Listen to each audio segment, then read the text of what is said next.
नमस्कार आप सभी को स्वागत है आपका हमारे इस प्लेटफॉर्म पर। UP triple S C Uttar Pradesh अधीनस्थ सेवा चयन आयोग के लिए जो आपकी 29 जून को परीक्षा होनी है जूनियर असिस्टेंट की। इसी के लिए हम लोग मॉक टेस्ट कर रहे थे और ये 8वां मॉक टेस्ट है। ठीक है, इससे पहले हम लोगों ने 7 मॉक टेस्ट कर लिए थे। अगर आपने इनको नहीं देखा है तो हमारी प्लेलिस्ट बनी हुई है।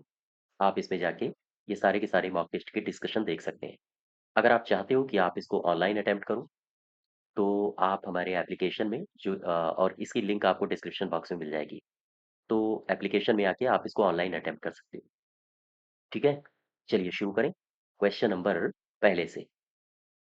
सबसे पहला कह रहा है कि सही कथन की पहचान करो। रस को काव्य की आत्मा कहा जाता है। क्या ये सही है? हाँ। स्थायी भावों की संख्या 9 होती है। ये भी ठीक है। आगे कह रहा है कि आलंबन और उद्दीपन ये अनुभाव के भेद होते हैं। ये लिखा है अनुभाव। ठीक। क्या ये अनुभाव के भेद होते हैं? ध्यान दो।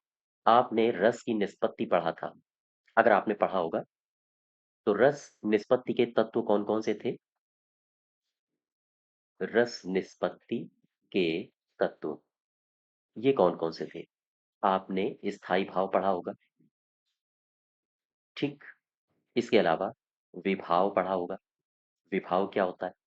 इसके अलावा आपने अनुभाव इसके बारे में जाना होगा, पढ़ा होगा और साथ ही साथ संचारी भाव, संचारी भाव। ये सारे के सारे हैं रस निष्पत्ति के तत्व। अब इसमें एक आता है विभाव। ये लिखा है विभाव। ये क्या होता है? दरअसल रसों को उदित और उद्दीप्त करने वाली सामग्री विभाव कहलाती है और इसके 3 भेद होते हैं। ठीक? ये 3 भेद कौन-कौन से हैं? एक होता है आलंबन आलंबन, दूसरा है उद्दीपन और तीसरा है आश्रय।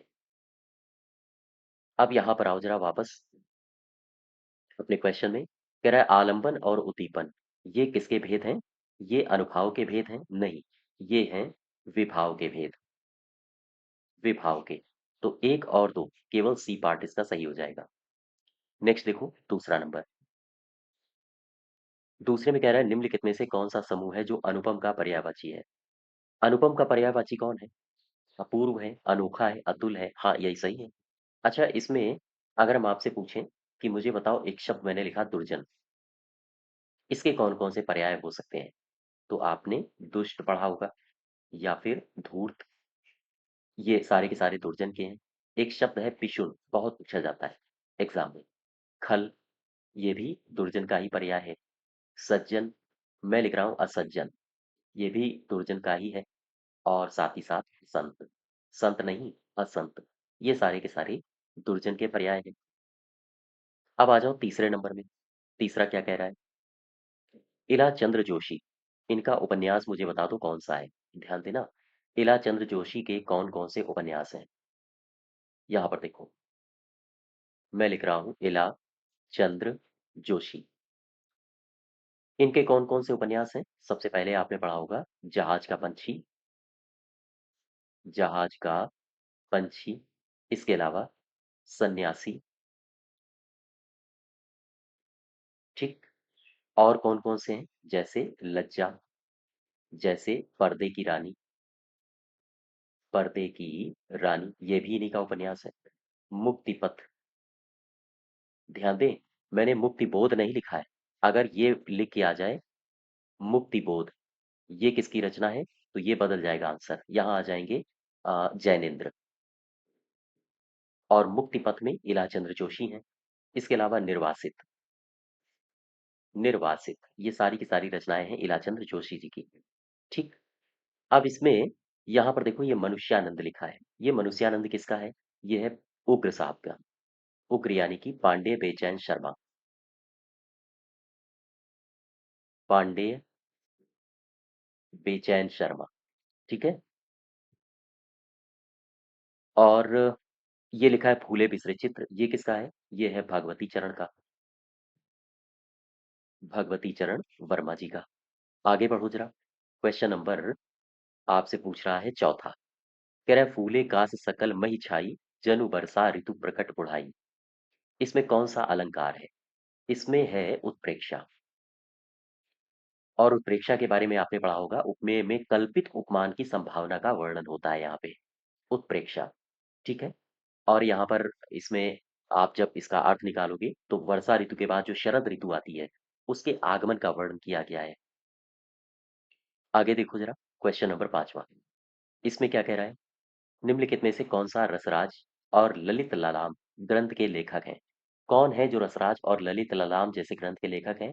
एक लेखक का आपने नाम पढ़ा होगा, नाम है मतीराम। मतीराम। दरअसल मतीराम के 4 प्रसिद्ध ग्रंथ हैं और ये 4 आपसे पूछे जाते हैं। याद रखो कौन-कौन से? एक याद रखोगे फूल मंजरी, फूल मंजरी, और दूसरा है ललित ललाम। तीसरा कौन सा है इनका प्रसिद्ध? ये है मतीराम सतसई, मतीराम सतसई। और चौथा कौन है? ये है रसराज। ठीक है? ये 4 इनके ग्रंथ हैं जो आप याद रखोगे। आंसर हो जाएगा मतीराम। नेक्स्ट देखो, छठा नंबर। किस छंद में 26 मात्राएं होती हैं और 14 और 12 पर यति होती है? तो ये छंद पूछ रहा है आपसे, और छंद में एक छंद है गीतिका। हालांकि इस गीतिका के बारे में मैंने आपको बताया भी है, फिर से देख लो। गीतिका, इसकी विशेषताएं क्या है कि यह मात्रिक समछंद है। यह मात्रिक समछंद है, ठीक। और इसमें 26 मात्राएं होती हैं, 26 मात्राएं हैं। साथ ही साथ 14 और 12 मात्राओं पर यति होती है, मात्राओं पर इसमें यति होती है। इसके अलावा जब आप इसका अंत देखोगे, तो अंत में लघु गुरु का प्रयोग होता है। लघु और गुरु का इसमें प्रयोग होता है। तो ये कुछ विशेषताएं हैं गीतिका की, याद रखो। क्वेश्चन नंबर 6 का सही उत्तर हो जाएगा गीतिका। आगे क्या कह रहा है, 7वां देखो। 7th में कह रहा है कि रोला और उल्लाला से मिलकर कौन सा छंद बनता है? रोला और उल्लाला से मिलके, यानी कि जस्ट वेट, कुंडलिया बनेगा या छप्पय बनेगा, या फिर भुजंगी या फिर कवित्त। यहाँ पर छप्पय को देखो जरा। छप्पय में इसमें 6 चरण होते हैं, नाम में ही लिखा है 6, तो इसमें चरण हो गए 6, ठीक। इसके अलावा दरअसल ये विषम और संयुक्त छंद है, विषम मात्रिक है और संयुक्त छंद है। सवाल ये आता है कि अगर ये संयुक्त छंद है तो किसका किसका संयोग बनता है इसमें, छठे में? यहाँ पर बनता है रोला, और रोला के साथ उल्लाला का, ठीक है। तो रोला और उल्लाला से मिलकर ये बनता है छपै। आगे बढ़ो जरा, क्वेश्चन नंबर 8, 8वें में आ जाओ। इसमें कह रहा है कश्मीरी सेब सिंदूरी लाल होता है, वाक्य में रेखांकित शब्द विशेषण के किस भेद के अंतर्गत आएगा? ये लिखा है सिंदूरी, ये आता है प्राविशेषण के अंतर्गत। प्राविशेषण, ये प्राविशेषण क्या होता है? दरअसल हिंदी में कुछ विशेषणों के भी विशेषण होते हैं और इन्हीं को कहा जाता है प्राविशेषण। जैसे मैं एक एग्जांपल लिखूं, मैं लिख दूं राम बहुत तेज विद्यार्थी है, बहुत तेज विद्यार्थी है, ठीक है। अब यहाँ पर तेज की विशेषता कह रहा है बहुत, तो ये बहुत जो है ये हो जाएगा प्राविशेषण, यानी जो विशेषण की भी विशेषता बताए। और यही जो प्राविशेषण है इन्हें कहा जाता है अंतर विशेषण, अंतर विशेषण, ठीक। सवाल ये पूछा जाता है कि अंतर विशेषण किसने कहा है प्राविशेषण को? तो नाम याद रखना, कामता प्रसाद गुरु ने, कामता प्रसाद गुरु जी ने। अब देखो नेक्स्ट नंबर, क्वेश्चन नंबर 9। इसमें कह रहा है कि मलबे का मालिक इस कहानी के कहानीकार कौन है? राजेंद्र यादव है, मोहन राकेश हैं, कमलेश्वर हैं, या फिर निर्मल वर्मा है? इनका आंसर होगा मोहन राकेश। मलबे का मालिक, ध्यान रखिएगा, मोहन राकेश जी हैं। नेक्स्ट देखो, कह रहा है तद्भव से तत्सम बने सही शब्द युग्म को पहचानिए। सत्तू का सतुआ लिखा है, तद्भव से तत्सम बनाना है, ठीक। आगे देखो, कह रहा है लौंग का लवांग, याद रखें इसका होता है लवंग। घोड़ा का घोटक, ये सही हो जाएगा। और गेना, गेंद का, ये लिखा है गेना। और आपने गेंद का पढ़ा होगा कंदुक, ठीक। इसका जो सही उत्तर होगा वो होगा सी पार्ट। आगे देखो 11 नंबर, इसमें कह रहा है कि निम्नलिखित में से कौन सी बोलियां हैं जो उत्तर प्रदेश में बोली जाती है। तो ब्रज भी बोली जाती है यहाँ, कन्नौजी भी बोली जाती है, अवधी भी बोली जाती है। इसके अलावा यहाँ बुंदेली भी बोली जाती है। तो एक दो तीन और छः, एक दो तीन और छः, ये सही हो जाएगा बी पार्ट। और आगे बढ़ते हैं, क्वेश्चन नंबर 12 में आ जाओ।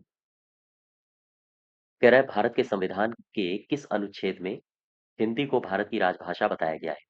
अनुच्छेद 132, 13, 272 का एक, या 343 का एक। आर्टिकल 343 आपने पढ़ा होगा संविधान में, अनुच्छेद 343। इसमें कहा गया है संघ की राजभाषा हिंदी होगी। संघ की जो राजभाषा है, साफ साफ कहा गया है कि हिंदी होगी। और लिपि के बारे में क्या कहा गया है? लिपि के बारे में कहा गया है कि लिपि होगी देवनागरी। ठीक। और अंक कैसे होंगे? अंकों का जो स्वरूप बताया गया है, अंकों का स्वरूप, ये अंतरराष्ट्रीय स्तर का बताया गया है। अंतरराष्ट्रीय। तो ये तीन बातें हैं, तीनों बातें याद रखो डी पार्ट में। इसका डी पार्ट सही हो जाएगा। आगे बढ़ो जरा। देहाती दुनिया के लेखक कौन है? सवाल 13 नंबर। देहाती दुनिया, इसके लेखक कौन है? इसके लेखक हैं शिव पूजन सहाय। शिव पूजन सहाय। आगे बढ़ो, क्वेश्चन नंबर 14 में कह रहा है औदार्यता। औदार्यता शब्द के लिए एक वाक्य बताओ। यहाँ ये इसमें टाइपिंग एरर है। दरअसल यहाँ पर होना चाहिए औदार्य दाता। ठीक। अब बताओ इसका सही अर्थ क्या होगा औदार्य दाता का? जो सब कुछ दाता मतलब देता हो उदारता के साथ, अर्थात जो सब कुछ उदारता से देना चाहता हो, सब कुछ उदारता से देना चाहता हो। ठीक। आगे लिखा है जो दान करता है। जो दान करता है वो हो जाएगा दानी। और आगे देखो, जो उदार ना हो तो ये हो जाएगा अनुदार। ठीक है, अनुदार। जो उदारता न दिखाता हो, जो उदारता दिखाता हो, जो दिखाता हो वो हो जाएगा औदार्य। औदार्य। ठीक। तो ये सारे के सारे शब्द हैं, याद रखो। औदार्य दाता का सही हो जाएगा बी पार्ट। यहाँ पर औदार्य नहीं, औदार्य दाता कर। नेक्स्ट देखो 15। राजा का पर्यायवाची कौन सा नहीं है? राव होता है, अभिजात नहीं होता है। राजा का पर्यायवाची दरअसल अभिजात होता है श्रेष्ठ का। श्रेष्ठ, जैसे मैंने लिख दिया पूज्य, या फिर मैंने लिख दिया उच्च, या फिर मैंने लिख दिया कुलीन। तो ये जितने भी मैंने शब्द लिखे हैं, ये सारे के सारे पर्याय हो जाएंगे अभिजात के। ठीक। राजा के होंगे मही, भू, राव, ये सारे के सारे राजा के हैं। राजा के और भी कई सारे पर्याय होते हैं, आपने पढ़ा होगा, जैसे भूपति, जैसे महीप, या फिर राव, या फिर नृप। ठीक। और आपने भूमिपति, इस शब्द से भी आप परिचित होंगे, ये भी राजा का होता है। भूप, नृपति। इसके अलावा नरेश, साथ ही साथ नरेंद्र। इसके अलावा भूपाल, नरपति, शासक, और भी कई सारे शब्द होते हैं जो कि पर्याय है राजा के। ठीक है। 15 का सही होता हो जाएगा बी पार्ट। नेक्स्ट देखो 16 नंबर। उसने मुझसे कहा, मैंने आज एक मशीन खरीदी। उक्त वार्तालाप में किस विराम चिन्ह की कमी लग रही है? उसने मुझसे कहा, कॉमा, इन्वर्टेड कॉमा। यहां पर आएगा कॉमा। ए पार्ट सही होगा। 17 में आ जाओ। निम्नलिखित में से कौन युग्मक ध्वनि नहीं है? युग्मक ध्वनि क्या होती है? दरअसल हिंदी में जब संयुक्ताक्षर होते हैं, जब आप संयुक्ताक्षर पढ़ते हो, तो उसमें उच्चारण की 3 रीतियां बताई गई हैं। आपने पढ़ा होगा हिंदी में। हिंदी में जो संयुक्ताक्षर होते हैं, ध्यान दो, संयुक्ताक्षरों का जब प्रयोग किया जाता है, तो इसमें उच्चारण की 3 रीतियां बताई गई हैं। और ये जो 3 रीतियां हैं, ये कौन-कौन सी हैं? पहली है संयुक्त ध्वनियाँ, संयुक्त ध्वनि। दूसरी रीति है संपृक्त ध्वनि। और तीसरी कौन सी है? तीसरी है युग्मक ध्वनि। ठीक। अब इसमें देखो, ये लिखा है युग्मक, ये लिखा है संपृक्त, और ये लिखा है संयुक्त। अब इसमें एक हम उठाते हैं युग्मक ध्वनि को। युग्मक ध्वनि को गौर करना। अगर हम युग्मक ध्वनि को उठाएं और आपसे पूछें क्या है, इसका मतलब क्या होता है? इसका सीधा सा अर्थ होता है जब एक ही ध्वनि का द्वित्व हो। कैसे? अभी हम लोग देखते हैं। जब ध्वनि का एक ही ध्वनि का द्वित्व हो, वहां पर युग्मक ध्वनियां आती हैं। जैसे एग्जाम्पल के तौर पर मैंने लिखा दिक्कत, ठीक? यहाँ पर एक ही ध्वनि का दो बार इस्तेमाल हो रहा है। जैसे एक शब्द मैं और लिखता हूँ, मैंने लिखा अक्षुण्ण, ठीक है? मैंने लिखा उत्फुल्ल, उत्फुल्ल, ठीक? एक शब्द मैं और लिखता हूँ, जैसे मैंने लिखा प्रसन्नता। ये सारी की सारी हैं युग्मक ध्वनियाँ। अब वापस आ जाओ।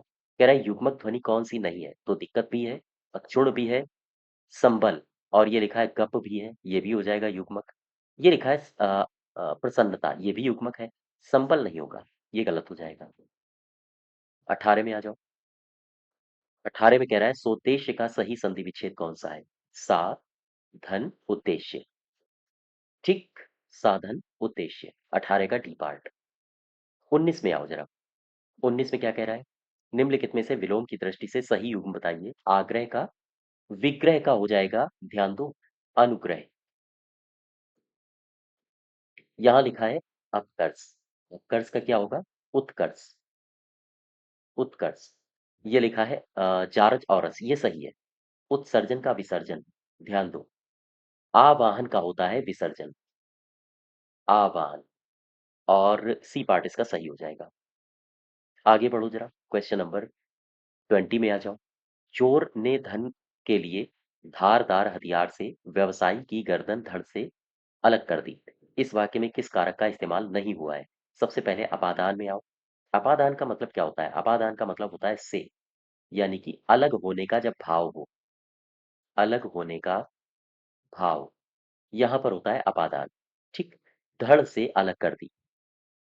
करण लिखा है, करण का भी अर्थ होता है से, यहाँ पर भी विभक्ति जब आप पढ़ते हो तो से या द्वारा, करण से या द्वारा या फिर के द्वारा, ठीक? किसके द्वारा? तो अब यहाँ पर देख लो, चोर ने धन के लिए धारदार हथियार से व्यापारी की गर्दन धड़ से अलग कर दी। अब यहाँ पर लिखा है संबंध, संबंध का मतलब हो जाएगा का, की, के, रा, री, रे। संबंध स्थापित करना है आपको, ठीक? चोर ने धन के लिए धारदार हथियार से, धन के लिए संबंध स्थापित करना है। अब यहाँ पर आओ, डी पार्ट में अधिकरण दिया है। अधिकरण में हो जाएगा में या फिर पर, ठीक? तो में या पर, ये अधिकरण का इस्तेमाल यहाँ पर कहीं नहीं हुआ है। चोर ने धन के लिए धारदार हथियार से व्यवसायी की गर्दन धड़ से अलग कर दी, ये पार्ट हमारा गलत हो जाएगा। यानी इसी का इस्तेमाल नहीं हुआ है, बाकी सबका इस्तेमाल हुआ है। नेक्स्ट देखो, क्वेश्चन नंबर 21। इसमें कह रहा है कि निम्नलिखित में से चार विकल्पों में से उस विकल्प का चयन करो जो पक्ष के भेद का सही विकल्प हो। दीपा लगातार पढ़ाई करती है, इसीलिए कक्षा में प्रथम आई। आगे कह रहा है ये अभ्यास बोधक पक्ष है, पूर्णता बोधक, पूर्णता का द्योतक है, प्रगति द्योतक है, या फिर नित्यता का द्योतक है। इसका सही उत्तर होगा ये अभ्यास बोधक है, अभ्यास बोधक। नेक्स्ट देखो 22 नंबर। निम्नलिखित में से तत्खौ तत्सम का सही युग्म कौन सा है? देखो ये लिखा है नेह, स्नेह है, ठीक है? और आगे बढ़ो, ये लिखा है अक्षर, अक्षर, ये इस अक्षर का सीधा सा जो तद्भव होगा वो होगा आखर। अब यहाँ पर लिखा है भूख, विभुक्षा। भूख का होता है बुभुक्षा, बुभुक्षा। ये लिखा है तोंद, तुंद्र, तुंद्र नहीं बल्कि इसका होता है तुंद, ठीक? तो ने का स्नेह ये सही हो जाएगा, ने का स्नेह। Question number 23। 23 नंबर में क्या कह रहा है? कह रहा है निम्नलिखित में से कौन सा समूह है जिसके सभी अनेकार्थक शब्द घन से संबंधित हैं? घन, इस शब्द से आप परिचित होंगे। इसके अनेकार्थक क्या होते हैं? अनेकार्थक में आप पढ़ोगे बादल, घन बादल को कहते हैं, घन मतलब बड़ा, या फिर घन हथौड़ा को भी कहा जाता है, ठीक है? हथौड़ा,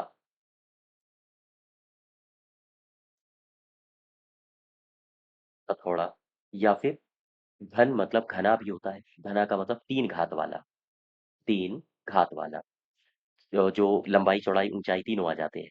तो अब यहाँ पर देख लो, घास तो गलत हो गया, बादल है, बड़ा हथौड़ा है, और 3 घात, ये भी सही है। बी पार्ट सही हो जाएगा। ठीक। 24 में आ जाओ। 24 में कह रहा है कि मित्र का अनेकार्थ क्या होता है। मित्र का अनेकार्थ होता है, आपने पढ़ा होगा, दोस्त, इसके अलावा सहयोगी, या फिर सूर्य भी होता है, सूर्य। तो प्रिय और सहयोगी, पहला ही ऑप्शन आपको सही मिल गया। तो बाकी चेक करने की आवश्यकता नहीं है, पहला सही हो जाएगा। प्रत्यय के कितने भेद होते हैं, इसको आपने पढ़ा होगा। दरअसल शब्द के बाद जो अक्षर या अक्षरों का समूह लगाया जाता है, उसे प्रत्यय कहते हैं। आमतौर पर ये शब्द के बाद लगाए जाते हैं, शब्द के बाद इनको ऐड किया जाता है। अब मूलतया प्रत्यय दो प्रकार के होते हैं। ये दो प्रकार कौन कौन से हैं? एक तो आपने पढ़ा होगा कृत प्रत्यय, और दूसरा पढ़ा होगा तद्धित प्रत्यय। ठीक। तो मूल रूप से दो भागों में इनको कैटेगराइज किया जाता है। और आगे बढ़ो, उपसर्ग, ये क्या है? दरअसल उपसर्ग ये शब्दांश होते हैं, शब्दांश, या फिर हम कह सकते हैं ये अव्यय होते हैं। ठीक है, अव्यय या फिर शब्दांश। और ये कहाँ पर इस्तेमाल किए जाते हैं? ये आमतौर पर इस्तेमाल किए जाते हैं शब्द से पहले। इनका इस्तेमाल शब्द से पहले किया जाता है। ठीक। और जब ये शब्द से पहले इस्तेमाल हो जाते हैं तो वहां पर एक अलग अर्थ प्रकट करते हैं, जैसे दू, और दू में मैंने लिखा दुकान, है ना? आपने पढ़ा होगा, जैसे बद, बदनाम। तो इसमें उपसर्ग को कहते हैं, ये हो जाएगा शब्दांश। नेक्स्ट देखो, निम्नलिखित में से एक अशुद्ध वाक्य कौन सा है? पूज्यास्पद व्यक्ति का सम्मान करना चाहिए। पूज्यास्पद नहीं होता है, या तो पूज्य व्यक्ति होगा या फिर पूजनीय होगा। तो यहाँ हम कह सकते हैं पूज्य या फिर पूजनीय व्यक्ति का सम्मान करना चाहिए, ये गलत हो जाएगा। और अशुद्ध पूछ रहा है ना, हाँ, तो ये गलत हो जाएगा। कह रहा है दक्षिण भारत के लोग हिंदीतर भाषी हैं। सुरेखा ने गीत की 2-4 कड़ियां गाई। अब परीक्षा प्रणाली बदलनी चाहिए। ये सारे के सारे सही है। 28 में आ जाओ। कह रहा है शब्द प्रकार के आधार पर मनुष्यता शब्दों का कौन सा भेद है? मनुष्यता ये कौन सा भेद है? ये आता है भाववाचक में, भाववाचक। डी पार्ट इसका सही हो जाएगा। आगे बढ़ो जरा, क्वेश्चन नंबर 29। कह रहा है सूची 1 और सूची 2 दिए गए हैं, इनको सुमेलित करो। पानी क्या है? पानी द्रव्यवाचक हो जाएगा, है ना? कुंज ये समूहवाचक हो जाएगा, और जुलाई ये तो व्यक्तिवाचक है, और मैना ये जातिवाचक हो जाएगा। तो अब आप इनको मैच करा लेना। क्वेश्चन नंबर 30 में आओ, 30 में कह रहा है कि धर्माधर्म, धर्म अधर्म, इसको जब आप ब्रेक करोगे निकल के आएगा धर्म अधर्म। तो यहाँ पर कौन सा समास आ रहा है? आपस में धर्म और अधर्म एक दूसरे से द्वंद्व कर रहे हैं, अर्थात द्वंद्व समास हो जाएगा। 32, 32 नंबर। यदि 17 मार्च 1980 को सोमवार था तो 12 जुलाई 1980 को कौन सा दिन होगा? सिंपल सा सवाल है, 17 मार्च 1980 को सोमवार था, गौर करो। कह रहा है 17 मार्च है और 1980 है, इस दिन है सोमवार। ठीक, गौर करना। अब कह रहा है कि 12 जुलाई 1980 को मुझे बताओ, 12 जुलाई 1980 को क्या होगा? अब यहाँ पर आपको सबसे पहले 17 मार्च से लेकर 12 जुलाई तक कितने दिन हो रहे हैं, उन्हें काउंट कर लेना है। तो जुलाई होता है 31 का, 17 दिन निकल गए, बचे कितने? 31 माइनस 17 प्लस 30, आगे वाला महीना जो आएगा मार्च अप्रैल, उसमें 30 दिन, फिर आगे वाला आएगा अप्रैल मई 31 दिन, जून 30 डेज।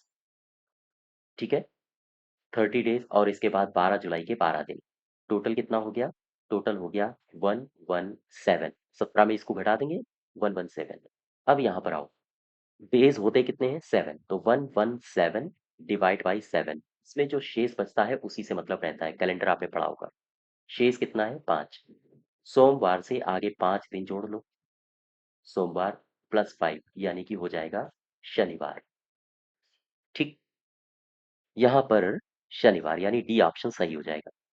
आगे बढ़ो, 33 में कह रहा है कि A is greater than B is greater than C is greater than D. ऐसे पढ़ो, ए बड़ा है बी से, फिर बी बड़ा है सी से, और सी बड़ा है डी से। ठीक, अब इसमें कह रहा है कि निश्चित रूप से कौन सा गलत है। ए बड़ा है डी से, हाँ बिल्कुल सही है। ए बड़ा है सी से, ये भी ठीक है। डी बड़ा है ए से। यहाँ पर सिंबल जो है वो बदल रहा है, इसलिए गलत हो जाएगा। और बी बड़ा है डी से, ये भी सही है, सिंबल सेम है। तो यहाँ सी पार्ट हमारा गलत हो जाएगा। आगे बढ़ो जरा, 34 में देखो। कह रहा है नीचे दिए गए चित्रों में आयत और वर्ग के योग को दर्शाती है। आयत इसमें कितने हैं और वर्ग कितने हैं ये पूछ रहा है आपसे। तो सबसे पहले आप वर्ग देख लो। वर्ग कितने हैं, 1 2 3 4 5 6 और एक ये 7। वर्ग हो गए 7। ठीक। अब यहाँ पर आपसे आयत पूछ रहा है। आयत कितने होंगे, तो एक तो ये हो गया पूरा, दो, तीन, तीन के बाद ये 4 और नीचे वाला 5। 5 के बाद और कौन कौन सा होगा, आ, एक तो हो गया, 5 हो गए। 5 के बाद एक हो जाएगा पूरा का पूरा ये वाला पोर्शन, 6। ठीक। और एक पोर्शन हो जाएगा ये 7 और पूरा का पूरा छोटा नीचे वाला 8। 8 हो जाएंगे, 8 7 हो गए 15। यानी टोटल वर्ग और आयत का जो योग आएगा वो आएगा 15, 15। आगे बढ़ो जरा, क्वेश्चन नंबर 35। 35 में कह रहा है ZSWOTKQG। अब यहाँ पर आप एक एक अक्षर अगर गैप करके देखोगे, जैसे जेड से डब्ल्यू में जब जाओगे तो ये जेड से डब्ल्यू में जाओगे तो जेड का होता है 26, डब्ल्यू का हो गया 23, माइनस का 3। अब आप डब्ल्यू से टी में जाओ तो टी का है 20, डब्ल्यू का है 23, फिर से माइनस का 3 हुआ। अब टी से आप क्यू में जाओ तो टी का 20 होता है, क्यू का 17 होता है, फिर से माइनस का 3 हुआ। अब क्यू से आप चले जाओ प्रश्नवाचक चिन्ह में तो क्यू का 17, और जब इसमें -3 करोगे तो आएगा 14। 14 किसका होता है, 14 होता है एन का। ठीक। तो अब एन वाला ऑप्शन हमारा सही हो जाएगा, बाकी दोनों गलत हो जाएंगे। अब नेक्स्ट देखो अगली सीरीज, ये एस है। एस से ओ में गए, एस का 19 होता है, ओ का होता है 15, माइनस का 4 हो गया। ओ से के में जा रहे हो, ओ का होता है 15 और के का होता है 11, यानी कि माइनस का फिर से 4 हो गया। के से जी में जा रहे हो, के का होता है 11, जी का 7, फिर से माइनस का 4। जी से अब आपको जाना है आगे, तो जी का है 7, फिर से माइनस का 4 करोगे तो 7 माइनस 4 यानी कि 3। 3 में कौन सा कोड आएगा, ए बी सी डी में सी, यानी कि एन सी आपका सही उत्तर हो जाएगा। ओ सॉरी, 4 हो रहा है ना, जी का 7 है, 4 कट करोगे। हाँ, जस्ट वेट, ए पार्ट इसका सही होगा, एन डी गलत है, एन सी। ठीक। आगे देखो 36। कह रहा है छात्रों की एक पंक्ति में प्रभु बाएं से 9वां स्थान रखता है, पद्मा दाएं से 12वां स्थान रखती है। उसी पंक्ति में राम बाएं से 12वां है और राधा दाएं से 9वीं है। प्रभु और राम के बीच में कितने छात्र हैं। प्रभु और राम के बीच में तो छात्र हो ही नहीं सकते हैं, प्रभु ही राम है, राम ही प्रभु है ना। सवाल को देख के ऐसे इमोशनल नहीं होना है कि आपने प्रभु को राम बना दिया, राम को प्रभु। ये दोनों बच्चे हैं अलग अलग। अब इसको सॉल्व करो।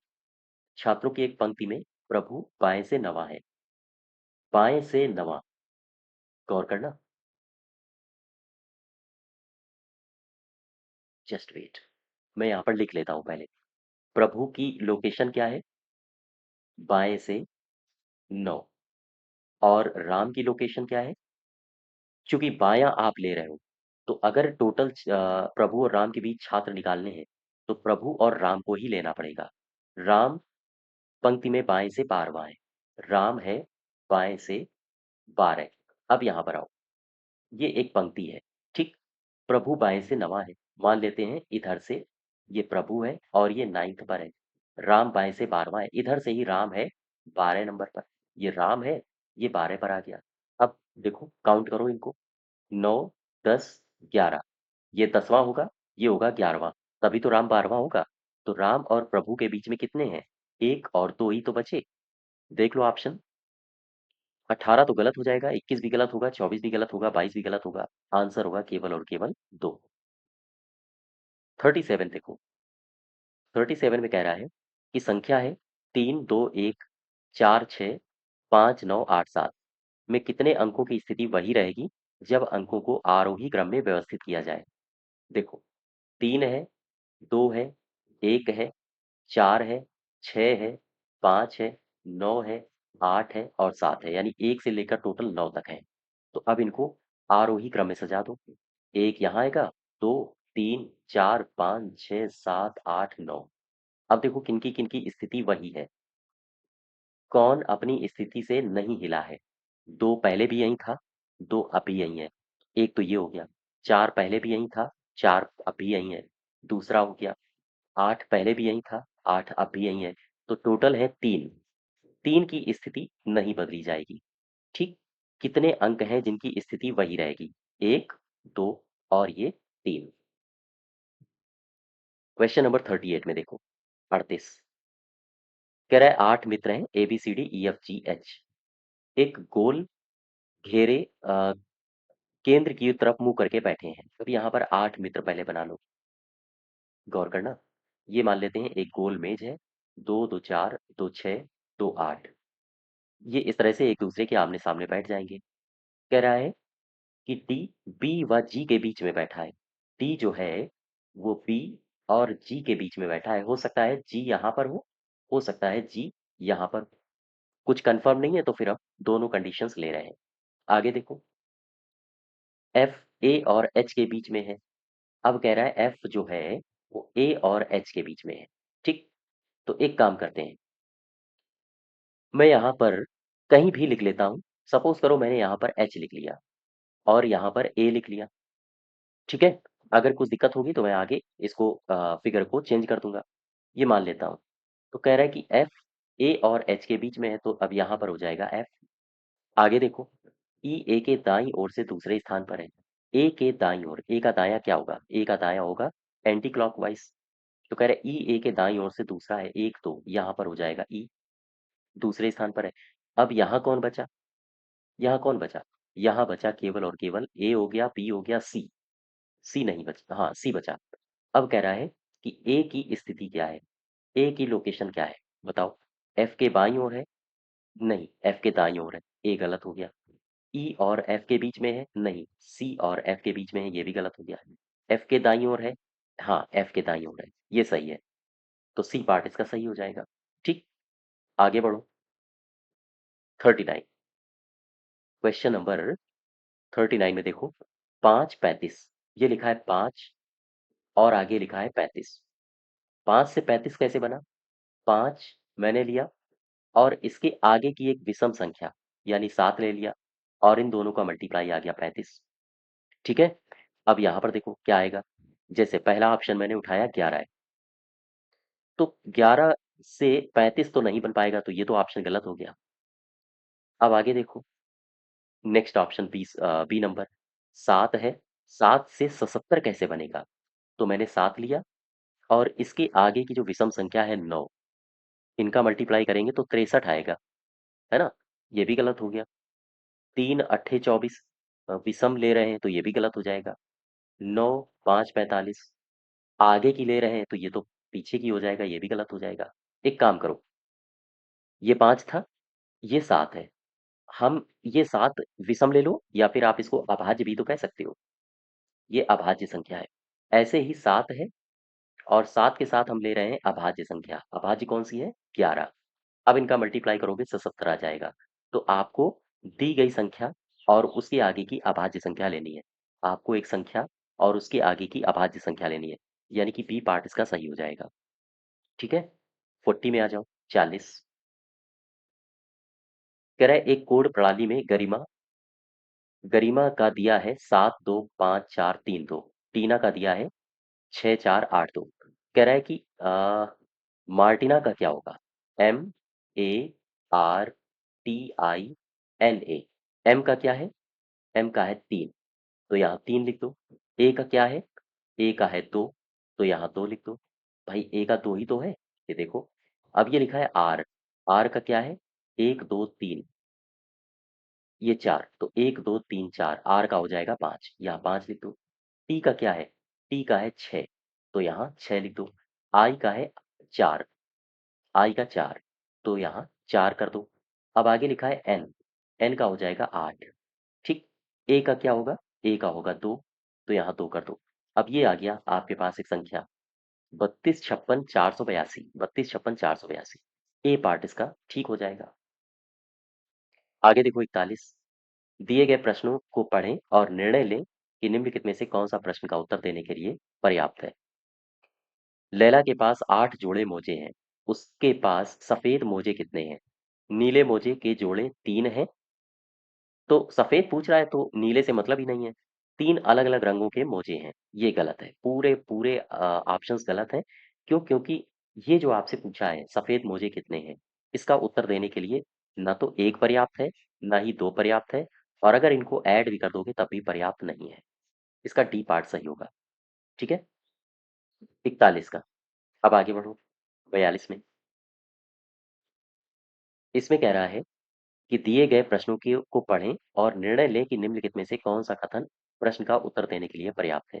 दूसरी शिफ्ट में कितने कर्मचारी आते हैं? ये सवाल पूछ रहा है।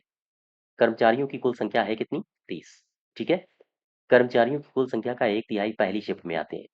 तो दूसरी शिफ्ट में कितने आते हैं? पहली शिफ्ट में आते हैं तो 1/3। तो दूसरी शिफ्ट में कितने बचे? पहली शिफ्ट में 1/3 तो दूसरी शिफ्ट में बचे 2/3। ठीक है।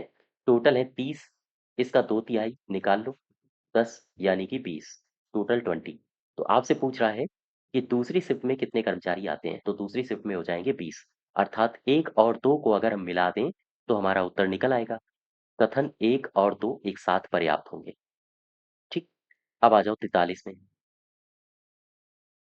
कह रहे हैं नीचे दिए गए प्रश्न और 3 कथन दिए हैं। आपको यह निर्णय लेना है कि प्रश्न का उत्तर देने के लिए कौन से कथन पर्याप्त हैं। अस्पताल में आवश्यक नर्सों की न्यूनतम संख्या बताइए। 24 घंटे की 3 पालियां हैं। हाँ ठीक है। यहाँ 13 वार्ड हैं जिनमें प्रति पाली 2 नर्स हैं। तो एक पाली में है 2। ठीक है। यहाँ पर है 3 पालियां तो टोटल कितनी नर्सें हो गई? टोटल हो गई, एक पाली में 2 हैं तो 3 पालियों में 6 हो जाएंगी। शहर में प्रति 1000 की आबादी पर कम से कम 3 नर्सों की आवश्यकता है। तो इसकी भी कोई आवश्यकता नहीं है। 1 और 2। आपसे न्यूनतम नर्सों की आपसे नर्सों की न्यूनतम संख्या पूछी गई थी। यही हो जाएगा 6। यानी 1 और 2 कथन उत्तर देने के लिए पर्याप्त है। और आगे बढ़ो 44 में आ जाओ। कह रहे हैं नक्षत्र को ग्रह कहा जाए, ग्रह को उपग्रह कहा जाए, उपग्रह को मंदाकिनी कहा जाए, मंदाकिनी को धूमकेतु कहा जाए। तो पृथ्वी को कौन से वर्ग के अंतर्गत रखा गया है? पृथ्वी किसके अंतर्गत आता है? ये आता है ग्रह के अंतर्गत। अच्छा। अगर ये ग्रह के अंतर्गत आता है तो ग्रह को उपग्रह कहा जा रहा है। तो आंसर हो जाएगा उपग्रह, बी पार्ट। ठीक है। और आगे बढ़ो जरा। क्वेश्चन नंबर 45 में आ जाओ। क्या कह रहा है? 4 टीमें हैं ए बी सी डी, एक प्रतियोगिता में भाग लेती हैं। टीम सी ने सभी से कम अंक प्राप्त किए तो सी आ जाएगा सबसे लास्ट में। आगे बढ़ो। टीम बी ने डी से ज्यादा अंक प्राप्त किए लेकिन ए जैसा नहीं। बी ने ज्यादा प्राप्त किए हैं डी से लेकिन ए जितने नहीं। ए सबसे आगे हो जाएगा, है ना? चारों टीमों में तीसरा अधिक अंक प्राप्त करने वाला कौन है? 1 2 3, ये है तीसरा अधिक। यानी डी पार्ट इसका सही होगा। अब यहां से आपकी जीके शुरू है। सबसे पहला क्वेश्चन देखो जीके में यानी 46 नंबर। सूची 1 और सूची 2 को मिलाइए और कह रहा है कि सही कूट के आधार पर अपना उत्तर चुनिए। एक तरफ आदिवासी दिया है, दूसरी तरफ अवस्थिति। भील कहाँ पाए जाते हैं? दरअसल भील आप देखोगे तो भारत में कई जगहों पर भील पाए जाते हैं। ये राजस्थान में भी है। ठीक है। ये आपके मध्य प्रदेश में भी है, महाराष्ट्र में भी है, गुजरात में भी है, हर जगह। लेकिन यहाँ जो ऑप्शन होगा आपका वो राजस्थान होगा, चूंकि राजस्थान दिया है। गोंड कहाँ पाए जाते हैं? ये छत्तीसगढ़ में है। लिम्बूस ये कहाँ पाए जाते हैं? ये जनजाति, ये आदिवासी पाए जाते हैं सिक्किम में। और कोनियक ये पाए जाते हैं नागालैंड में। अब आप इनको मैच करा लेना। ठीक है। नेक्स्ट देखो क्वेश्चन नंबर 47। कह रहा है ग्रीन गोल्ड किसकी किस्म है? कॉफी की है, स्वर्ण की है, धान की है या फिर चाय? ध्यान दो, ये जो किस्म है ग्रीन गोल्ड, ये मुख्य तौर पर चाय की किस्म है। चाय की। आंसर हो जाएगा डी पार्ट। और एक घाटी है बराक घाटी, आपने शायद इसको पढ़ा भी होगा। क्वेश्चन पूछा जाता है कि बराक घाटी ये किस फसल के लिए बहुत उपयोगी है? ये धान के लिए उपयोगी है और इसके अलावा यहाँ पर गन्ना भी बहुत ज्यादा मात्रा में उगता है। तो बराक घाटी किसके लिए है? धान के लिए और गन्ने के लिए। 47 का सही हो जाएगा डी पार्ट। क्वेश्चन नंबर 48 कह रहा है करीबा बांध ये कहाँ पर है? ये किस नदी पर है? काफ्यू नदी, जाम्बेजी नदी या फिर काम्बोको नदी? कौन सी नदी है? ये है जाम्बेजी नदी। अब यहाँ पर मैं आपसे दो तीन बांध लिखे देता हूँ, याद रखना इनको, कई बार एग्जाम में पूछे गए हैं।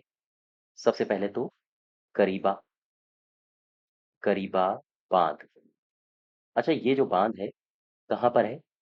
जाम्बेजी पर है, जाम्बेजी नदी पर है। ठीक है। कौन कौन से देशों के मध्य है? तो एक तो हो जाएगा जाम्बिया और दूसरा हो जाएगा जिम्बाब्वे, जिम्बाब्वे के मध्य है। इसके अलावा और भी कई सारी नदियां हैं, कई सारी नदियां हैं जहां पर बांध बनाए गए हैं। जैसे एक नदी आपने पढ़ी होगी, कोलेराडो। कोलेराडो नदी पर एक बांध है जिसको कहते हैं हुअर बांध, हुअर डैम। एक दामोदर नदी है, इस पर आपको पता होगा भारत में ही है, पंचेत हिल। ठीक है, पंचेत हिल। इसके अलावा एक नील नदी है और आपको पता होगा इस पर असवान बांध है। तो ये कुछ नदियां हैं और उनके बांध हैं। क्वेश्चन नंबर 48 का बी पार्ट सही होगा। अब आ जाओ 49 में। भारत कॉलिंग कॉन्फ्रेंस 2025 का आयोजन कहाँ हुआ? इसका आयोजन हुआ मुंबई में। और 50 में कह रहा है देश के उद्योग जगत के शिखर पुरुष रतन टाटा को क्रमशः किस वर्ष पद्म भूषण और पद्म विभूषण से नवाजा गया है? सन 2000, 2008। 2000 में पद्म भूषण और पद्म भूषण सन 2008 में दिया गया। ठीक है, सन 2000 और 2008 याद रखिएगा। क्वेश्चन नंबर 51, 51 कह रहा है कि निम्नलिखित में से कौन से जोड़े का मिलान सही नहीं है? विधि के समक्ष समता ये नागरिकों और गैर नागरिकों दोनों के लिए सुनिश्चित की गई है। क्या ये सही है? आगे कह रहा है लोक सेवाओं में अवसर की समानता ये केवल भारत के नागरिकों के लिए सुनिश्चित किया गया है। क्या ये सही है? किसी नए राज्य की स्थापना करना ये संसद की शक्ति है। क्या ये सही है? और कह रहा है किसी राज्य का नाम बदलना ये राज्य के विधानमंडल की शक्ति है। क्या ये सही है? इसमें कह रहा है कि कौन सा सही नहीं है उसे पहचानना है, यानी कि इनमें से कौन सा गलत है। तो ये तीनों सही है, डी पार्ट गलत हो जाएगा। आओ देखो कैसे। इसमें आपने बहुत सारे अ, अनुच्छेद पढ़े होंगे संविधान में। सबसे पहले एक अनुच्छेद मैं यहाँ पर लिखता हूँ, अनुच्छेद नंबर 3। गौर करो, अनुच्छेद नंबर 3। ठीक। इसमें क्या कहा गया है? इसमें कहा सीधी सीधी बात कही गई है कि संसद विधि के द्वारा नए राज्यों का निर्माण कर सकता है। यानी नए राज्यों का निर्माण, गौर करना, इसके अलावा उनकी सीमाओं या फिर नाम में अगर परिवर्तन करना हो, कोई राज्य है उसकी सीमा में परिवर्तन करना हो। ठीक है, या फिर राज्य में जो राज्य के नाम होते हैं, राज्य के नाम में परिवर्तन करना हो। तो ये सारे के सारे अधिकार किसके पास होते हैं? ये सारे के सारे अधिकार होते हैं संसद के पास, और संसद विधि के द्वारा ये सारे के सारे काम कर सकता है। ठीक। तो आर्टिकल 3, अनुच्छेद 3, नए राज्यों का निर्माण करना हो, सीमाओं में परिवर्तन करना हो या फिर राज्यों के नाम में परिवर्तित करना हो, संसद विधि के द्वारा करेगा। अच्छा, इसी में एक अनुच्छेद और है, अनुच्छेद नंबर 2। इसको भी आपने पढ़ा होगा। ये अनुच्छेद क्या कहता है? गौर करना। इस अनुच्छेद में साफ साफ कहा गया है कि नए राज्य की स्थापना करना ये संसद की शक्ति है। यानी कि संसद को सुप्रीम पावर बताया गया है, अर्थात संसद की शक्ति के बारे में इसमें बताया गया है। और ये शक्ति किस मसले पर है? नए राज्यों की स्थापना के मसले पर। ठीक है, नए राज्यों की स्थापना ये करने का अधिकार किसके पास है? संसद की शक्ति के अंतर्गत आता है, और ये कहाँ पर वर्णित है? आर्टिकल नंबर 2 में। अब इसी में एक मैं अनुच्छेद और आपसे चर्चा करता हूँ, अनुच्छेद नंबर 14। संविधान में पढ़ा होगा आपने। इसमें साफ साफ कहा गया है विधि के समक्ष, विधि के समक्ष समता या फिर समानता का अधिकार। ठीक, समानता का अधिकार ये कहा गया है। Everybody is equal in front of law. कुल मिला के विधि के समक्ष समता या समानता का अधिकार ये कहाँ पर वर्णित है? ये आर्टिकल नंबर 14 में वर्णित है। और एक खास बात इसकी ये है कि ये ना सिर्फ नागरिकों के लिए है, बल्कि ये गैर नागरिक के लिए भी है। ठीक है, गैर नागरिक। इस आर्टिकल का लाभ दोनों लेते हैं, नागरिक भी लेते हैं और गैर नागरिक भी लेते हैं। अब इसी में एक आर्टिकल और है, अनुच्छेद 16। हम इसकी भी चर्चा कर लें आपसे। क्या कहा गया इसमें? इसमें है लोक सेवाओं के लिए अवसर की समानता, या हम कहें लोक सेवाओं में लोक सेवाओं में अवसर की समानता। ठीक। अब ये जो आर्टिकल है 16, ये किसके लिए है? ये आर्टिकल 16 देखो, एक तो फंडामेंटल राइट में आता है। तो ये फंडामेंटल राइट किसको दिया गया है? नागरिकों को या फिर गैर नागरिकों को या फिर दोनों को? ये केवल और केवल दिया गया है भारत के नागरिकों को। ठीक है? भारत के नागरिक इससे लाभान्वित होते हैं। तो अब वापस आओ जरा, यहाँ पर सवाल देखो, कह रहा है विधि के समक्ष समता, ये नागरिकों के लिए भी है और गैर नागरिकों के लिए भी है। बिल्कुल सही है। लोक सेवाओं में अवसर की समानता, ये केवल और केवल भारत के नागरिकों के लिए है। ये भी सही है। नए राज्य की स्थापना करना, ये संसद का अधिकार है। संसद को शक्ति सौंपी गई है। बिल्कुल सही है। किसी राज्य का नाम बदलना हो, विधानमंडल की शक्ति नहीं है, ये संसद की शक्ति के अंतर्गत आता है। ठीक है? तो डी पार्ट इसका गलत हो जाएगा। आगे देखो, 52 52 में, इसमें कह रहा है कि निम्नलिखित में से किस अनुच्छेद के अनुसार भारतीय संविधान राज्य अंतर्राज्यीय परिषद के संबंध में प्रावधान करता है? अंतर्राज्यीय परिषद, इसके बारे में आपने पढ़ा होगा। एक अनुच्छेद में यहाँ पर लिखता हूँ। अनुच्छेद है 263। गौर करना। ये जो आर्टिकल है, इसमें साफ साफ कहा गया है अंतर्राज्यीय परिषद के बारे में। अंतर्राज्यीय परिषद के बारे में गौर करो। क्या कहा गया है? कहा यह गया है कि भाई आर्टिकल 263 के अंतर्गत राष्ट्रपति के द्वारा अंतर्राज्यीय परिषद की स्थापना की जाएगी। और ये परिषद करेगा क्या? केंद्र और राज्य के मध्य समन्वय स्थापित करेगा। अर्थात जो इसका मुख्य कार्य होता है, वो होता है केंद्र और राज्य के मध्य समन्वय स्थापित करना। ठीक। समन्वय स्थापित करना। और इसका गठन कौन करता है? अगर आपसे ये पूछते तो आप बताओगे हमारा राष्ट्रपति, प्रेसिडेंट साहब, ये गठन करते हैं। चूंकि ये आर्टिकल में वर्णित है, तो एक सवाल यहाँ से और पूछा जाता है कि अंतर्राज्यीय परिषद संवैधानिक निकाय है कि असंवैधानिक, गैर संवैधानिक या वैधानिक? चूंकि आर्टिकल में इसका वर्णन हो गया, इसका मतलब यह एक संवैधानिक यानी कॉन्स्टिट्यूशनल बॉडी है। ठीक है? यह एक संवैधानिक निकाय है। याद रखिएगा, इस तरह के सवाल आपसे पूछे जाते हैं। तो आंसर हो जाएगा, किस आर्टिकल के अंतर्गत है? 263। आगे बढ़ो जरा, 53 में आ जाओ। 53 में कह रहा है कि जब पानी में नमक मिलाया जाता है तो निम्न में से क्या परिवर्तन होता है? पानी का क्वथनांक बढ़ जाता है, जमाव बिंदु घट जाता है। आओ देखो, एक बात समझो, जब भी कभी आपको पानी मिल जाए, ठीक है, और आपने उसमें नमक मिला दिया, तो दो परिवर्तन होते हैं। दो कौन कौन से? एक तो इसका जो क्वथनांक होगा, क्वथनांक ये बढ़ जाएगा। ठीक। और इसमें क्या परिवर्तन होता है? इसका जो जमाव बिंदु होता है, जमाव बिंदु, ये घट जाता है, अर्थात घटेगा। ये दो मेजर परिवर्तन होते हैं और यही दोनों मेजर परिवर्तन आपसे पूछा गया है। जब पानी में नमक मिलाया जाए तो कौन सा परिवर्तन होता है? क्वथनांक बढ़ेगा, जमाव बिंदु घटेगा। आगे देखो, क्वेश्चन नंबर 54 में कह रहा है नीचे दिए गए पौधों और उनके खाद्य भाग के युग्मों का सही सुमेलित पहचानो। कौन सा सही सुमेलित नहीं है?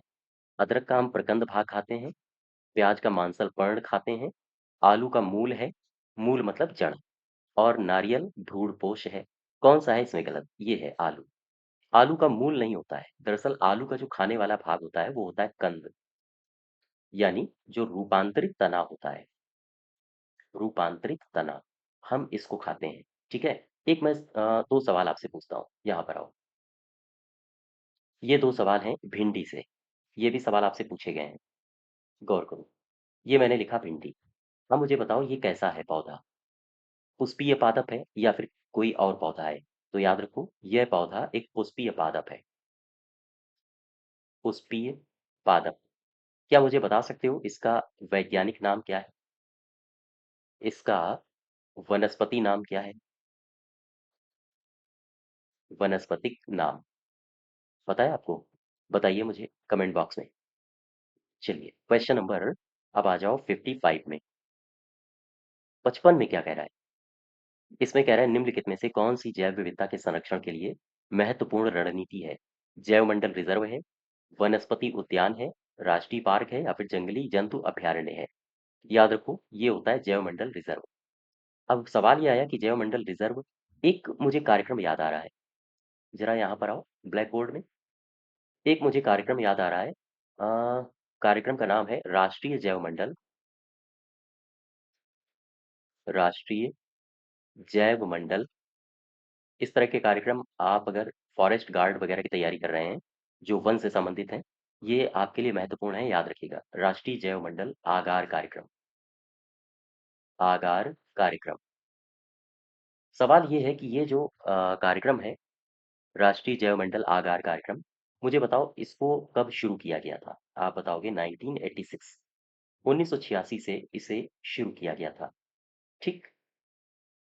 इसके अलावा ये जो आपको ये शब्द लिखा है जैव मंडल रिजर्व, ये होते क्या है? दरअसल जैव मंडल आरक्षित क्षेत्र या हम कहें जैव मंडल आगार, ये ऐसे क्षेत्र होते हैं, इसके बाहर के जो क्षेत्र होते हैं वहां पर मानव को बसने और परंपरागत कार्यों को करने की अनुमति दी जाती है। ठीक है। तो खैर वापस आओ अपने क्वेश्चन में, 55 का सही उत्तर हो जाएगा ए पार्ट। अब आ जाओ 56 में। इसमें क्या कह रहा है? निम्नलिखित मौर्य शासक दिए गए हैं और बताओ कि इन मौर्य शासकों में बौद्ध धर्म का कौन अनुयायी था? तो बौद्ध धर्म तो अशोक ने अपनाया था, है ना? बुद्धम शरणम गच्छामि, याद आ रहा है कुछ? अशोक का एक पौत्र था, इसका नाम था दशरथ, इसने भी अपनाया था। तो ये दोनों हैं। और बाकी बिंदुसार और चंद्रगुप्त तो है नहीं, तो 2 और 4 इसका सही उत्तर हो जाएगा, डी पार्ट। ठीक। और आगे बढ़ो जरा, 57 में आ जाओ। 57 क्या कह रहा है? निम्नलिखित में से किन लोगों ने 16 दिसंबर 1922 को इंडिपेंडेंट पार्टी बनाने का निर्णय लिया? कौन से 2 लोग थे? कौन से लोग थे जिन्होंने ये पार्टी बनाई थी?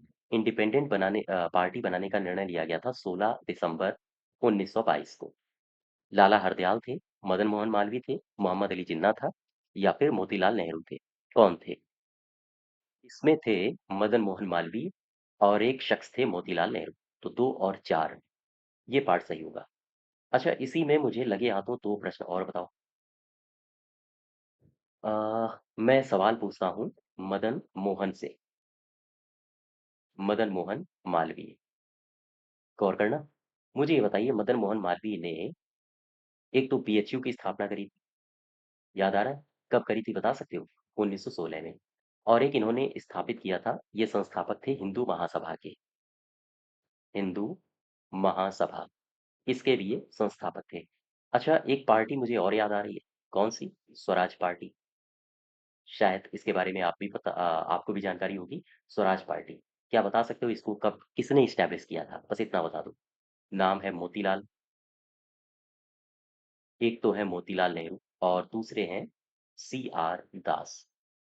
ठीक। इन दोनों ने मिलके करी थी। तो इसका सही उत्तर हो जाएगा 2 और 4। अब आगे बढ़ो जरा, क्वेश्चन नंबर 58 में आ जाओ। कह रहा है भारत के स्वतंत्रता संग्राम के दौरान घटी निम्नलिखित घटनाओं पर विचार करो और कालानुक्रम में इनको सजा दो।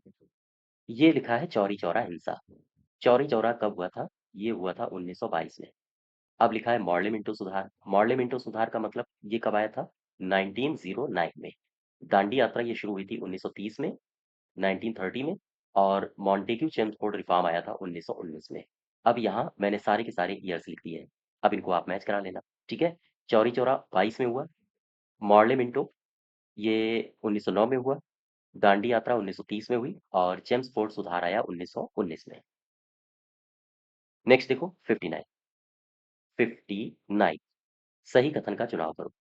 रंगभूमि, कर्मभूमि और निर्मला ये मुंशी प्रेमचंद्र की कृतियां हैं। द रोड अहेड नामक पुस्तक बिल गेट्स की है। 2 years at months and 20 at nights पुस्तक के लेखक सलमान रुश्दी है। ये सारे के सारे सही हैं। बुक्स और राइटर्स से संबंधित ये सवाल था। अब आ जाओ 60 में। इसमें क्या कह रहा है? निम्नलिखित युग्मों में से सही सुमेलित नहीं है। संथाल विद्रोह, एक तरफ विद्रोह दिया है और एक तरफ वर्ष दिया है। संथाल विद्रोह, इसका संबंध 1855 से है, कोल 1831 से है, खासी विद्रोह 1829 में हुआ। और ये जो अहोम लिखा है, अहोम, ये 1828 में हुआ था, 1828। और अहोम विद्रोह के जो नेता थे किसके नेतृत्व में हुआ था? तो अगर आपसे नेतृत्वकर्ता पूछ ले तो एक शख्स का नाम याद रखो, नाम है गोमधर, गोमधर कुंवर। ठीक है, इनके नेतृत्व में ये हुआ था। और आगे बढ़ो जरा, 61 में आ जाओ। 61 में कह रहा है आईएमएफ के संबंध में सही कथन चुनिए। इसकी जो इस्टेब्लिशमेंट हुई थी 1944 में हुई थी और 44 सदस्य देश थे जब इसको स्थापित किया गया था। क्या ये सही है? हाँ, बिल्कुल सही है। इसका जो हेडक्वार्टर है वो वाशिंगटन डीसी में है। डीसी मतलब डिस्ट्रिक्ट ऑफ कोलंबिया। तो ये भी ठीक हो गया। इसके जो वर्तमान प्रबंध निदेशक हैं क्रिस्टालिना जॉर्जीवा, यही है। ये सारे के सारे सही हैं। अब आ जाओ 62 में। 62, 62 में कह रहा है कि भारत सरकार ने जानबूझकर कर्ज न चुकाने वालों पर शिकंजा कसने के लिए अ, सरफायसी एक्ट को कब पास किया है? ये पास किया है, याद रखना, सन 2002 में।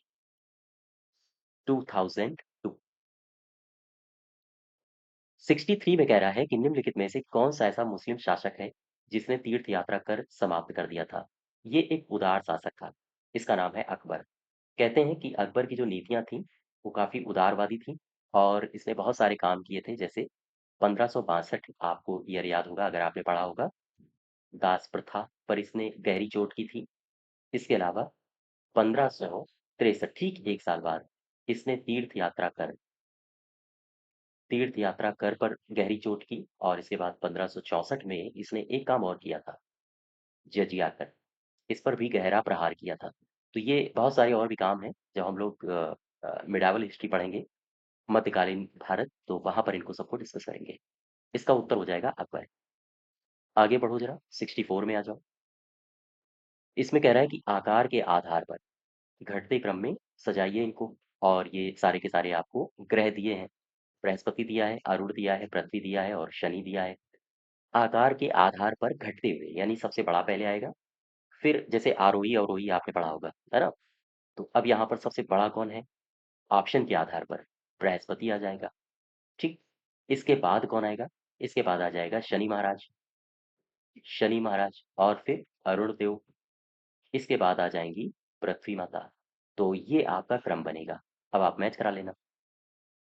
65 में आ जाओ, 65 नंबर। हाल ही में किसने वन मैन ऑफिस, ये एक डिजिटल पहल है, इस पहल को किसने शुरू किया है? One man office. ये बात हो रही है एलआईसी की, लाइफ इंश्योरेंस कॉर्पोरेशन। ठीक है, जीवन के बाद भी और पूरा देखो, 66, 66 नंबर में सही कथन बताइए। योगी आदित्यनाथ ने गोरखपुर में निजी क्षेत्र के सबसे बड़े एथनॉल प्लांट का उद्घाटन किया। गोरखपुर में इन्होंने किया है निजी क्षेत्र के सबसे बड़े एथनॉल प्लांट का, बिल्कुल ठीक है। आईआईटी कानपुर ने टेक कृति 2025 का आयोजन किया है। टेक कृति 2025। उत्तर प्रदेश के प्रयागराज में अंतर्राष्ट्रीय पक्षी महोत्सव का आयोजन किया गया। याद रखिएगा, ये सवाल आपके लिए महत्वपूर्ण है। आपसे पूछा जा सकता है अंतर्राष्ट्रीय पक्षी महोत्सव ये किस शहर में आयोजित हुआ है? प्रदेश के प्रयागराज में। और भारत नेपाल मैत्री महोत्सव का आयोजन 22 से 23 फरवरी 2025 को ये कहाँ हुआ? पीलीभीत में। ये सारे के सारे सही है। 66 का हो जाएगा डी पार्ट। ठीक है, और आगे बढ़ो जरा, 67 में आ जाओ। उत्तर प्रदेश मुख्यमंत्री बाल सेवा योजना, ये एक योजना है जो कोविड के दौरान शुरू करी गई थी।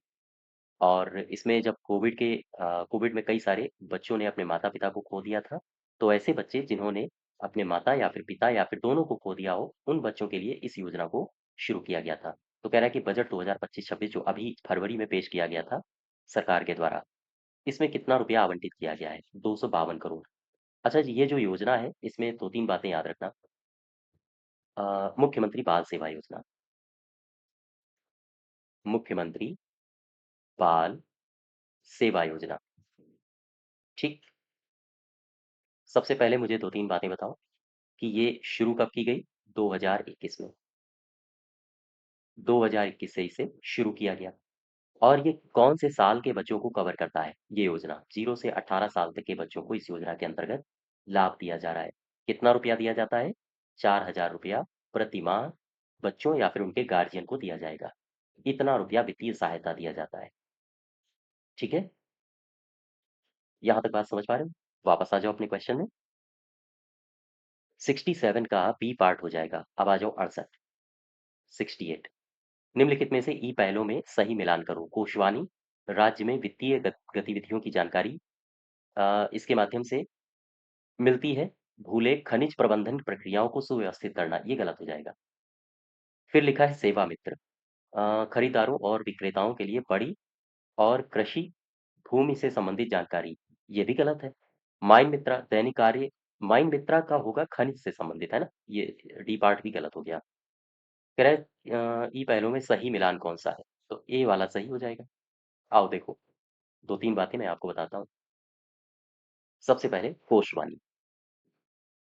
कोषवाणी ये क्यों लाई है उत्तर प्रदेश सरकार? दरअसल इससे सरकारी लेन देन में पारदर्शिता आती है। याद रखो, सरकारी लेन देन में पारदर्शिता लाना। ठीक है। इसके बाद एक आपने भूमि से संबंधित भूलेख प्रणाली अभी ऑप्शन में देखा था। तो 2 मई 2016 ये डेट याद रखो। अच्छा, इस डेट में हुआ क्या था? 2 मई 2016 मैंने क्यों लिख दिया? दरअसल इस डेट से 2 मई 2016 से वेब आधारित भूमि दस्तावेज प्रणाली शुरू करी गई है। वेब आधारित भूमि दस्तावेज प्रणाली, भूमि दस्तावेज प्रणाली, इसे शुरू किया गया। ठीक है। और एक ऑप्शन में था माइन मित्रा। माइन मित्र ये क्या है? दरअसल ये खनन प्रबंधन सेवाओं के माध्यम से पारगमन पास जारी करता है। तो माइन मित्रा ये खनन से संबंधित है। ठीक। तो इसमें ये ए पार्ट सही होगा। 69 देखो, 69 में क्या कहा गया है? उत्तर प्रदेश का वह संस्थान जो प्रधानमंत्री ग्राम सड़क योजना के कार्यान्वयन में भारत सरकार को तकनीकी सहायता प्रदान करता है, वो कौन सा है? इसे कहते हैं यूपी आरआरडीए। मतलब क्या है? यूपी का मतलब हो जाएगा उत्तर प्रदेश। ठीक है। उत्तर प्रदेश, उत्तम प्रदेश। अच्छा, आरआर का मतलब क्या है? आरआर है, एक तो आर का मतलब रूरल होगा और एक आर का मतलब होगा रोड। ये टी क्या है? डी है डेवलपमेंट। डेवलपमेंट और ए फॉर एजेंसी। एजेंसी। आगे बढ़ो जरा, 70 में आ जाओ। 70 में कह रहा है कि हाल ही में उत्तर प्रदेश सरकार ने राइस ऐप, ये ऐप लॉन्च किया है। इस ऐप का उद्देश्य क्या है? पंचायतों में अति पिछड़े लोगों का डेटा एकत्र करना? नहीं, गलत है। बच्चों के नियमित टीकाकरण को बेहतर बनाना? हाँ, यही सही है। अच्छा, ये जो राइस लिखा है इसका पूरा नाम क्या है? RISE, पूरा नाम याद रखना। मैंने लिखा RISE। आर का मतलब रैपिड। ठीक। आई फॉर इम्यूनाइजेशन और एस फॉर हो जाएगा स्किल और ई फॉर एनहेंसमेंट। एनहेंसमेंट याद रखो। तो क्वेश्चन नंबर अब आ जाओ 71 में। 71 में क्या कह रहा है? कह रहा है यूपी औद्योगिक निवेश एवं रोजगार प्रोत्साहन नीति 2022 के अंतर्गत सुपर मेगा श्रेणी, ये पूरी मेगा श्रेणी मैंने बताई है आपको। पूंजी निवेश की सीमा क्या है? सुपर मेगा में बताओ। अगर बोलता अल्ट्रा मेगा तो 3,000 करोड़ से ऊपर चला जाता। चूंकि पूछा है सुपर तो 500 करोड़, एक मिनट, 500 करोड़ से अधिक, किंतु 3,000 करोड़ से कम। हाँ ठीक है, सी पार्ट सही हो जाएगा। ठीक है। 71 का सी। नेक्स्ट देखो 72 नंबर। टू में कह रहा है कि उत्तर प्रदेश में अवस्थित भाषाई संस्थानों और उनकी स्थापना वर्ष के संबंध में सही विकल्प का चयन करो। उत्तर प्रदेश उर्दू एकेडमी 1972 में स्टैब्लिश हुई थी। हाँ ठीक है। हिंदुस्तान एकेडमी ये 1927 में हुई थी। क्या ये सही है? हाँ। उत्तर प्रदेश भाषा संस्थान, उत्तर प्रदेश भाषा संस्थान 1976 में, ये गलत हो जाएगा। यहाँ पर 1994 होना चाहिए। ठीक। तो एक और दो केवल यहाँ पर सही होंगे। अच्छा, अब आगे चलो जरा। नेक्स्ट में दिया है 73 नंबर में उत्तर प्रदेश की, ये लिखा है वायुयान। वायुयान भाड़ा युक्तिकरण योजना के संबंध में सही कथनों पर विचार करो और बताइए कि कौन से सही हैं। उत्तर प्रदेश से शीघ्र नाशवान होने वाली जो वस्तुएं हैं, कृषि और औद्योगिक उत्पादों का वायुयान से किए गए निर्यात के माल के भाड़े पर व्यय धनराशि की 25% या फिर 100 रुपया प्रति किलो की दर से आर्थिक सहायता उपलब्ध कराई जाएगी सरकार की। ये सरकार ने कहा है। ये तो कथन सही है। दूसरे में आओ। इस योजना के अंतर्गत एक निर्यातक इकाई को एक वित्त वर्ष में अधिकतम 10 लाख रुपए तक आर्थिक सहायता मिलेगी। 10 लाख तक नहीं मिलेगी, 5 लाख रुपए तक मिलेगी। याद रखिएगा। तो केवल और केवल एक सही है। 74 में आ जाओ। 74 में क्या कह रहा है? सही कथन को पहचानिए। निर्यात संवर्धन ब्यूरो की स्थापना उत्तर प्रदेश सरकार के द्वारा 1999 में उत्तर प्रदेश राज्य से निर्यात को बढ़ावा देने के लिए की गई थी। हाँ, ठीक है। लखनऊ उत्तर प्रदेश में स्थित उत्तर प्रदेश निर्यात संवर्धन परिषद कंपनी अधिनियम 2013 की धारा 8 के अंतर्गत एक गैर लाभकारी कंपनी है। क्या ये सही है? हाँ, ये दोनों सही है। अर्थात सी पार्ट इसका उत्तर हो जाएगा। अब आ जाओ 75 में। 75 क्या कह रहा है? इसमें कहा गया उत्तर प्रदेश में गुंडा बांध ये कौन से जिले में है? ये है चित्रकूट में। और चित्रकूट के बारे में आपको दो तीन बातें मैं बता देता हूँ, चूंकि यहाँ से सवाल बनाए जाते हैं। ठीक। चित्रकूट, सबसे पहले जो इसका शाब्दिक अर्थ है वो इसको कहते हैं कई आश्चर्यों की पहाड़ी। कई आश्चर्यों की पहाड़ी। ठीक है। इसके अलावा ये जो जिला बना था 4 सितंबर 1998 को, ये जिला बना। इसके अलावा यहाँ पर एक घाट है, घाट याद रखो, इसको बोलते हैं ताथी घाट। ताथी घाट। ठीक। और इसके अलावा यहाँ पर एक मंदिर भी है। मंदिर तो हालांकि कई सारे हैं। एक मंदिर है जिसको बोलते हैं सोमनाथ। सोमनाथ। सोमनाथ मंदिर। इस मंदिर की खूबी ये है कि ये वाल्मीकि नदी के किनारे है। वाल्मीकि नदी के किनारे ये अवस्थित है। ठीक है। तो खैर चित्रकूट से ये दो तीन बातें आप याद रखो। नेक्स्ट देखो 76 में। 76 इसमें कह रहा है यूपी कॉमन सर्विस सेंटर, इसको कब स्टैब्लिश किया गया था? ये 2008 में स्टैब्लिश हुआ था। 77 में आ जाओ। 77 में इसमें कह रहा है उत्तर प्रदेश में भारत भारती सम्मान हिंदी संस्थान का सबसे बड़ा साहित्यिक सम्मान है। इसके अंतर्गत कितनी राशि दी जा रही है? भारत भारती सम्मान इसके अंतर्गत दी जाती है 8 लाख रुपए। 8 लाख रुपए। अच्छा, 8 लाख रुपए के अलावा कुछ और सम्मान है जहां पर कुछ प्रोत्साहन के लिए राशि दी जाती है। जैसे एक साहित्य सम्मान है जिसको बोलते हैं लोहिया। लोहिया साहित्य सम्मान। ठीक। ये जो लोहिया साहित्य सम्मान है इसमें कितना रुपया दिया जाता है? 5 लाख। याद रखिएगा।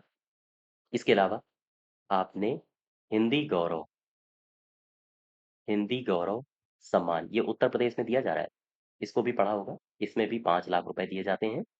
इसके अलावा महात्मा गांधी के नाम पर एक पुरस्कार दिया जाता है जिसको कहते हैं महात्मा गांधी साहित्य पुरस्कार। महात्मा गांधी साहित्य पुरस्कार। ठीक। और ये जो महात्मा गांधी साहित्य पुरस्कार दिया जाता है इसमें भी 5 लाख रुपए मिलते हैं। अच्छा, एक पुरस्कार और है, कहते हैं पंडित दीनदयाल उपाध्याय के नाम से। पंडित दीनदयाल उपाध्याय उपाध्याय साहित्य सम्मान, इसमें भी 5 लाख रुपए मिलते हैं। एक अटल बिहारी वाजपेयी के नाम पर दिया जा रहा है। अटल बिहारी वाजपेयी के नाम पर, इसमें भी अटल बिहारी वाजपेयी साहित्य सम्मान, इसमें भी 5 लाख रुपए दिए जाते हैं। तो वापस आ जाओ। आपसे पूछा था भारत भारती, तो यहाँ 8 लाख हो जाएगा। ठीक। 8 लाख रुपए। अच्छा, 78 में आओ। उत्तर प्रदेश विधानसभा के संबंध में सही कथन बताइए। अब तक यह कुल 18 विधानसभाओं का गठन यहाँ पर उत्तर प्रदेश में कुल 18 विधानसभाओं का गठन हो चुका है। क्या ये सही है? हाँ। भारत का सबसे बड़ा विधायिका है। हाँ, ठीक है।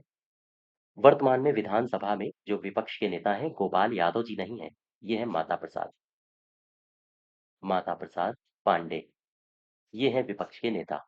तो तीसरा तो गलत हो गया। 9 नवंबर सन 2000 को उत्तराखंड का जब गठन हुआ था तो उसके बाद जो यहाँ की विधानसभा में सीटें बची हैं 431 नहीं, 404 बची थी। ठीक। जिसमें एक एंग्लो इंडियन था और उसे भी हटा दिया गया है। तो आंसर हो जाएगा 431 गलत हो जाएगा। चौथा भी गलत, तीसरा भी गलत, केवल और केवल एक और दो। 79 देखो। 79 में क्या कह रहा है?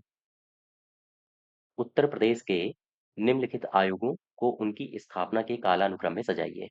उत्तर प्रदेश लोक सेवा आयोग ये कब बना है? 1939, ओ सॉरी 1937। राज्य सूचना आयोग सन 2005 में बना। मानवाधिकार आयोग ये कब आया? सन 2002 में अस्तित्व में आया था। तो अब आप मैच करा लेना, सबसे पहले ये आया, फिर ये आया, फिर ये आया। ठीक। नेक्स्ट देखो, कौन से ऐसे व्यक्ति हैं जिनका जन्म प्रयागराज में हुआ है?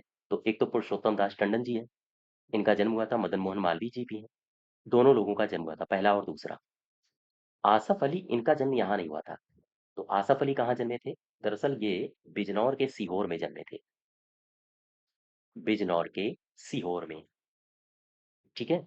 और इनके बारे में एक खास बात ये है, कहते हैं कि अमेरिका में भारत के ये पहले राजदूत थे। ये पहले राजदूत थे, आसफ अली की मैं बात कर रहा हूँ। ये पहले राजदूत थे कहाँ पर? अमेरिका में। यानी अमेरिका में भारत की तरफ से पहले राजदूत।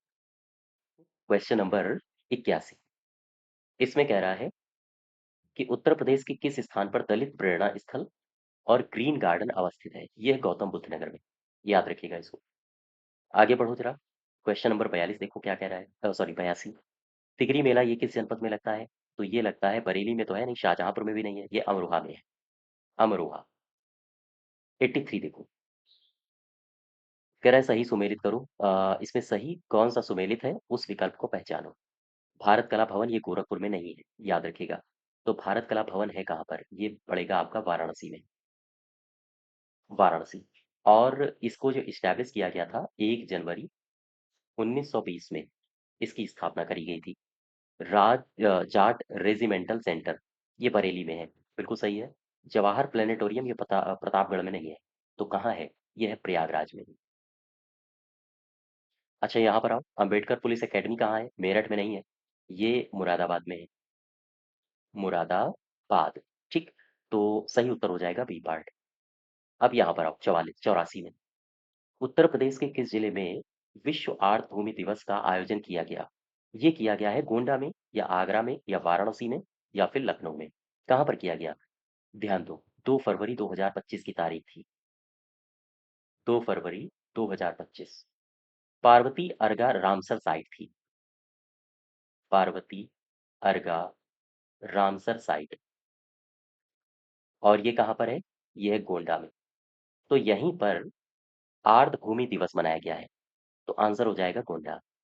अच्छा, अगर आपसे पूछे इसका विषय क्या था, तो क्या बताओगे? विषय था हमारे साझा भविष्य के लिए आर्द्र भूमि की रक्षा। लिख लो जरा। हमारे साझा भविष्य के लिए, हमारे साझा भविष्य के लिए आर्द्र भूमि की, आर्द्र भूमि की रक्षा।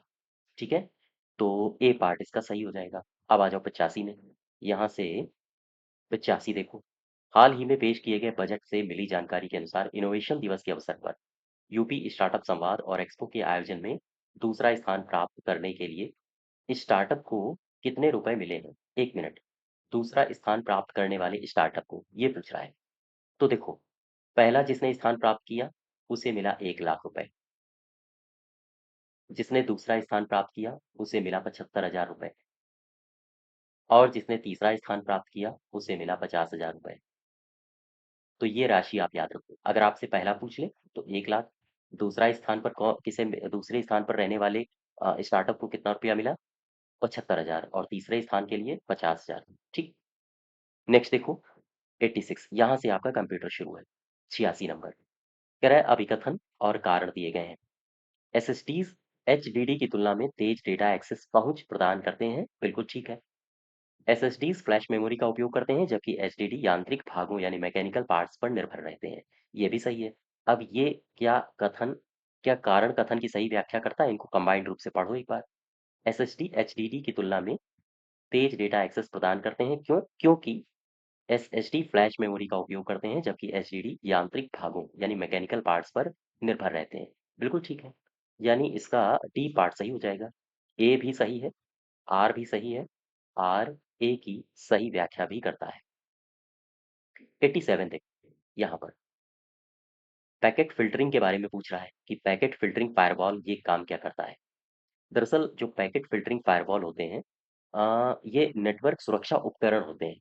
ठीक है। तो यहाँ पर आओ जरा। कुछ उपयोगकर्ताओं को सेवा तक पहुंचने से रोकता है, नेटवर्क में वर्म और वायरस को प्रवेश करने से रोकता है, या कुछ फाइलों को एफटीपी फाइल ट्रांसफर प्रोटोकॉल के माध्यम से एक्सेस करने से रोकता है, या कुछ होस्ट को नेटवर्क तक पहुंचने से रोकता है। इसमें डी पार्ट सही हो जाएगा। दरअसल ये जो पैकेट फिल्टरिंग फायरवॉल होता है, ये नियमों के पूर्व निर्धारित सेट के आधार पर नेटवर्क पैकेट को फिल्टर करता है। आमतौर पर। तो इसमें डी पार्ट सही होगा। आगे बढ़ो जरा, 88 में आ जाओ। इसमें कह रहा है कैश मेमोरी के संदर्भ में गलत कथनों की पहचान करो। डेटा को स्थायी आधार पर कैश मेमोरी में संग्रहित डेटा और ये लिखा है निर्देश, निर्देश नष्ट हो जाते हैं। कैश मेमोरी का डेटा एक्सेस टाइम मुख्य मेमोरी से ज्यादा होता है, या कैश मेमोरी का डेटा एक्सेस टाइम मुख्य मेमोरी से ज्यादा होता है। एक मिनट, कैश मेमोरी का डेटा एक्सेस टाइम मुख्य मेमोरी से ज्यादा होता है, एक में कम होना चाहिए, यहाँ पर कम लिख लो, है ना। तो देखो, आओ यहाँ पर हम समझाते हैं आपको कैश मेमोरी के बारे में। कैश मेमोरी, गौर करो। दरअसल अगर हम कैश मेमोरी के बारे में आपको बताएं, तो ये कंप्यूटर में एक छोटा और तेज मेमोरी घटक है। छोटा है किंतु तेज मेमोरी घटक है। ठीक।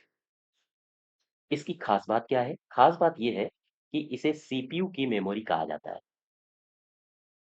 सीपीयू की इसे मेमोरी कहा जाता है। अच्छा, और इसका कुछ खास, इसमें कुछ खास क्वालिटी, हाँ। दरअसल मुख्य मेमोरी से एक्सेस टाइम इसमें कम होता है। मुख्य मेमोरी से कम एक्सेस टाइम होता है। एक्सेस टाइम होता है। ठीक है। और इसमें एक खास बात यह है कि ये स्टैटिक रैम चिपों का इस्तेमाल करके बनाया जाता है, अर्थात यह अस्थाई है। अस्थाई मेमोरी है। ठीक है, क्योंकि यह static RAM chip, static RAM chip का इसमें प्रयोग किया जाता है। ठीक। वापस आ जाओ अपने क्वेश्चन में। तो ये तीन चार बातें हैं जो आपको याद रखनी है। आगे बढ़ो जरा, 89। कथन और कारण दिए हैं, सबनेटिंग सुरक्षा के लिए महत्वपूर्ण है। हाँ ठीक है। सबनेटिंग नेटवर्क सेगमेंट को अलग अलग करता है। एक मिनट, इसको मैं पहले इरेज कर दूं। अलग अलग करता है, यह अनाधिकृत पहुंच को रोकने में मदद करता है। दरअसल इसमें ए भी सही है और आर भी सही है, दोनों सही हैं, और आर ए की सही व्याख्या भी करता है। सबनेटिंग सुरक्षा के लिए महत्वपूर्ण है, क्योंकि सबनेटिंग नेटवर्क सेगमेंट को अलग अलग करता है और यह अनाधिकृत पहुंच को रोकने में मदद करता है। और सबनेटिंग में दरअसल ये आईपी एड्रेस के नेटवर्क और होस्ट भाग की पहचान करता है। नेक्स्ट देखो, 90। वर्ड डॉक्यूमेंट के संदर्भ में गटर, इस शब्द से आप परिचित होंगे। गटर मतलब क्या? रफ काम के लिए? नहीं, गलत है।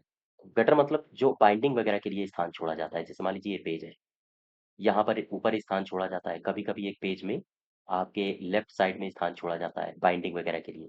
तो डी पार्ट सही होगा, सिलाई या फिर बाइंडिंग के लिए एक तरफ बचा हुआ स्थान। 91 देखो क्या है। F80, F80 32 के संबंध में सही कथन की पहचान करो। यह F80 16 का उच्च संस्करण है, जिसमें 32 बिट के टुकड़ों में इसमें 32 बिट के टुकड़ों में संग्रहित किया जाता है। क्वेश्चन नंबर 91, बिल्कुल ठीक है। यहाँ पर आओ, एन्क्रिप्शन की कमी के कारण यह असुरक्षित है। हाँ ठीक है। इसकी संरचना एनटीएफएस की तुलना में अधिक सरल है, ये भी सही है, सारे के सारे सही है। 92 में आ जाओ, 92। कह रहा है एक कंप्यूटर सिस्टम की विशेषता है जो तर्क करने, सीखने और समस्या हल करने में सक्षम है, उसे क्या कहा जाता है? इसे कहते हैं आर्टिफिशियल इंटेलिजेंस। ठीक है। 92 का ए। 93 में आओ, STBR, इसका आपसे पूरा नाम पूछ रहा है। STBR, इसको कहते हैं segment table base register. B part सही होगा। 94 देखो, 94 में क्या कह रहा है? ब्लॉकचेन तकनीकी के संदर्भ में निम्न कथनों पर विचार करो और सही कथन बताइए। ब्लॉकचेन यह एक सार्वजनिक खाता है जिसका हर कोई निरीक्षण कर सकता है, परंतु जिसे कभी भी एक उपभोक्ता नियंत्रित नहीं करता है। दूसरा क्या कह रहा है? ब्लॉकचेन की संरचना और अभिकल्प ऐसा है कि इसका समूचा डेटा केवल क्रिप्टो करेंसी के विषय में नहीं, ये गलत हो जाएगा। यहाँ केवल लिख दिया, ये क्रिप्टो करेंसी के लिए भी है, तो यहाँ पर केवल क्रिप्टो करेंसी का विकल्प दे रहा है, तो गलत हो जाएगा। ब्लॉकचेन के आधारभूत वैशिष्ट्यों पर आधारित अनुप्रयोगों को बिना किसी व्यक्ति की अनुमति के विकसित किया जा सकता है। हाँ ठीक है, एक और तीन सही है। अच्छा, ब्लॉकचेन के बारे में मैंने इसमें 2-3 बातें आपको बताई थी। ध्यान देना, इसे डीएलटी भी कहा जाता है। डीएलटी क्या है? डीएलटी ये क्या है? इसको कहते हैं distributed laser technology. Distributed laser तकनीक, ठीक? इसे कहा जाता है। और पहली बार इसका प्रयोग, या हम कहें पहली बार इसको प्रयोग में कब लाया गया था? 1991 में, 1991 में पहली बार इसे प्रयोग में लाया गया था। और बिटकॉइन के लिए कब इसको ओपन किया गया था? सन 2009 में। 2009 में बिटकॉइन में इसे प्रयोग किया गया।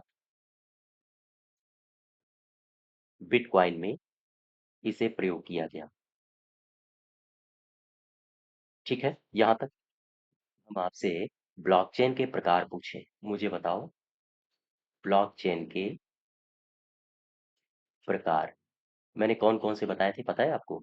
मैंने एक बताया था पब्लिक ब्लॉकचेन, पब्लिक ब्लॉकचेन। एक मैंने आपको बताया था निजी ब्लॉकचेन यानी प्राइवेट ब्लॉकचेन। और एक ब्लॉकचेन बताया था कंसोर्टियम, कंसोर्टियम ब्लॉकचेन, ठीक। और एक ब्लॉकचेन बताया था हाइब्रिड, हाइब्रिड ब्लॉकचेन। कुछ याद आ रहा है आपको? इनकी सबकी परिभाषाएं और सब में अंतर बताया था। नेक्स्ट देखो 95। 95 में कह रहा है कि किन विकल्पों में सही निम्नलिखित विकल्पों में सही कथनों की संख्या बताइए। सिंक्रोनस ट्रांसमिशन मोड एक ऐसा प्लेटफॉर्म है जहां पर हमें अपना कार्य करने के लिए कोई टाइम लिमिट नहीं मिलती है। ध्यान दो, सिंक्रोनस ट्रांसमिशन मोड, इसमें ट्रांजैक्शन के लिए टाइम लिमिट होती है। ये गलत हो जाएगा। आगे क्या कह रहा है? कह रहा है कि एसिंक्रोनस ट्रांसमिशन में डेटा संचरण में स्टार्टअप और स्टॉप बिट्स का इस्तेमाल नहीं किया जाता। क्या ये सही है? ये किया जाता है, ये नहीं, गलत लिखा है ना? दूसरा भी गलत हो जाएगा। हिल क्लाइंबिंग एल्गोरिदम एआई में प्रयोग किया जाने वाला एक ऑप्टिमाइजेशन एल्गोरिदम है। ये सही है, केवल और केवल एक। ठीक। तो ध्यान दो, जब भी कभी सिंक्रोनस ट्रांसमिशन की बात करेगा तो इसमें ट्रांजेक्शन के लिए टाइम लिमिट होती है, ठीक। और एसिंक्रोनस में यहाँ पर टाइम लिमिट की आवश्यकता नहीं होती। मैं दोनों बातें लिखे देता हूँ। देखो, synchronous, synchronous transmission mode, transmission mode जब भी कभी इसकी बात करें, इसमें आपको ट्रांजैक्शन के लिए टाइम लिमिट आवश्यक होती है। टाइम लिमिट आवश्यक है। वहीं अगर आपसे एसिंक्रोनस ट्रांसमिशन मोड की बात करें तो यहाँ पर टाइम लिमिट आवश्यक नहीं है। यानी ये एक ऐसा प्लेटफॉर्म है जहाँ पर कार्य करने के लिए टाइम लिमिट, नो, कोई आवश्यकता नहीं है। अब यहाँ पर 96 में आ जाओ आप। क्या कह रहा है? कह रहा है सही सुमेलित बताओ कौन सा है। अप्लाइड एआई मानव मस्तिष्क के काम करने के तरीके का परीक्षण करता है। ध्यान दें, अप्लाइड एआई में, दरअसल ये जो अप्लाइड एआई है इसमें व्यावसायिक लाभ प्रदान किए जाते हैं। तो ये गलत हो जाएगा ये पार्ट। और ये जो अप्लाइड एआई है इसे आमतौर पर पार्शियल या ऑपरेशनल एआई कहा जाता है। पार्शियल या ऑपरेशनल एआई, ठीक। आगे देखो मजबूत एआई, वाणिज्यिक स्मार्ट प्रणाली का निर्माण करना। तो ये वाणिज्य की बात आ गई तो यहाँ पर आ जाएगा अप्लाइड एआई। ये भी गलत हो गया। संज्ञानात्मक में यह एक ऐसी मशीन बनाने का लक्ष्य जो सही मायनों में तर्क कर सके, समस्या का समाधान कर सके। नहीं, दरअसल संज्ञानात्मक एआई वो एआई होती है जो मानव मस्तिष्क के काम करने के तरीके की नकल करती है, नकल करने की कोशिश करती है। तो सी पार्ट भी गलत हो जाएगा, ठीक। आगे बढ़ो जरा। कमजोर एआई एक ऐसी मशीन बनाता है जो वास्तव में समस्या का समाधान नहीं कर सकती, लेकिन उसका व्यवहार ऐसा है कि वह बुद्धिमान है। दरअसल जो कमजोर एआई होता है जिसे वीक एआई कहा जाता है, इसे एएनआई भी कहते हैं। एएनआई क्या है? इसे कहते हैं आर्टिफिशियल नैरो एआई। इसे कहा जाता है वीक एआई, ठीक है। तो ये भी गलत हो जाएगा, यहाँ ई पार्ट सही होगा। 97 देखो, इसमें कह रहा है निम्नलिखित में से कौन सी तकनीकी कम दूरी के कई मोबाइलों के बीच डेटा का आदान-प्रदान या डेटा स्थानांतरित करने के लिए वायरलेस संचार मोड का उपयोग करती है। इसे कहते हैं ब्लूटूथ टेक्नोलॉजी। ब्लूटूथ 98 देखो, किस प्रकार का प्रिंटर किसी पृष्ठ पर मुद्रित किए जाने वाले अक्षर बनाने के लिए प्रकाश का उपयोग करता है? इसे तो आप चेन लेज़र कहोगे? Laser printer. 99 में आओ, इसमें क्या कह रहा है? एक कंपनी अपने सॉफ्टवेयर के लिए एक मोनोलिथिक और एक माइक्रो सर्विसेज आर्किटेक्चर के बीच निर्णय ले रही है। कौन सा कथन सबसे अच्छा बताता है कि बड़े पैमाने पर एप्लीकेशन के लिए माइक्रो सर्विसेज को प्राथमिकता क्यों देनी चाहिए? मोनोलिथिक सिस्टम माइक्रो सर्विसेज की तुलना में बेहतर सुरक्षा प्रदान करते हैं, या फिर माइक्रो सर्विसेज की लागत मोनोलिथिक सिस्टम की तुलना में कम होती है, या मोनोलिथिक सिस्टम की तुलना में माइक्रो सर्विसेज को डीबग करना आसान होता है, या माइक्रो सर्विसेज सेवाओं की स्वतंत्र स्केलिंग की अनुमति देती है। एक बात समझो, दरअसल माइक्रो सर्विसेज जो आर्किटेक्चर होते हैं उनमें एक एप्लीकेशन को छोटे और स्वतंत्र सेवाओं के सेट में डिजाइन किया जाता है, और व्यावसायिक क्षमता का ये प्रतिनिधित्व करते हैं। तो इसमें डी पार्ट सही होगा। माइक्रो सर्विसेज सेवाओं की स्वतंत्र स्केलिंग की अनुमति देता है। ठीक है, अब आ जाओ 100 में। 100 में क्या कह रहा है? निम्नलिखित में से सही कथनों की संख्या बताओ। कंप्यूटर के विकास की पहली पीढ़ी में वैक्यूम ट्यूब का इस्तेमाल किया गया था। हाँ, ठीक है। कीबोर्ड का आविष्कार डगलस एंजलबर्ट ने किया था। नहीं, याद रखें, कीबोर्ड का जो किया था वो किया था लैथम सोल्ज ने। Latham Scholz. ठीक। तो दूसरा गलत हो गया, पहला सही है। साधारणतया प्रयोग किया जाने वाला आईसी मोनोलिथिक होता है, बिल्कुल सही है। मैग्नेटिक ड्रम का आविष्कार मरे होपर ने किया था, ये भी गलत है। मैग्नेटिक ड्रम जब भी कभी आ जाए तो इसके जो आविष्कारक हैं वो हैं गुस्ताव तौशेक। तौशेक। तो चौथा भी गलत है। एक और तीन, केवल और केवल दो। ठीक है। हाँ, तो ये मॉक नंबर 8 है, जिसके 100 क्वेश्चंस हम लोगों ने डिस्कस कर लिए। इन मॉक टेस्ट को अगर आप लोग ऑनलाइन अटेम्प्ट करना चाहते हो तो आप हमारे एप्लीकेशन में रजिस्टर करके, वहाँ फ्री टेस्ट अवेलेबल है, सभी के लिए ओपन टू ऑल है।